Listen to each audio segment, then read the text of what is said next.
দায়িত্ব গ্রহণের পর নতুন সরকারের জন্য এটি ছিল শক্ত বার্তা।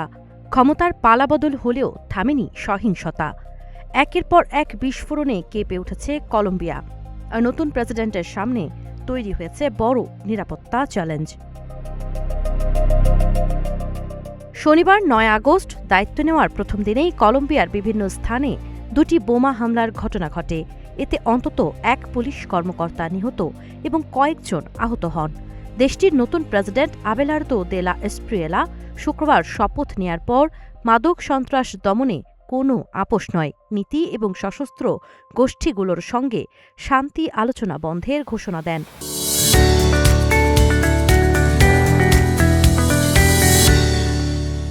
সেনাবাহিনীর তথ্য অনুযায়ী ক্যালির কাছে প্যান আমেরিকান মহাসড়কের নির্মাণাধীন একটি টোল বুথ বিস্ফোরক দিয়ে উড়িয়ে দেয় ফার্কের ভিন্ন মতাবলম্বী গোষ্ঠী।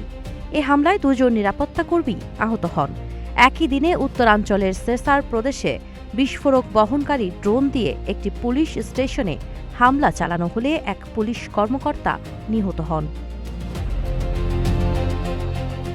কলম্বিয়ায় হামলার জন্য এখনও কাউকে আনুষ্ঠানিকভাবে দায়ী না করা হলেও প্রেসিডেন্ট দে লা এস্প্রিয়েলা হুঁশিয়ারি দিয়ে বলেছেন, দেশের অবকাঠামো ও নিরাপত্তা বাহিনীর উপর হামলাকারীদের কোনো ধরনের ছাড় দেওয়া হবে না।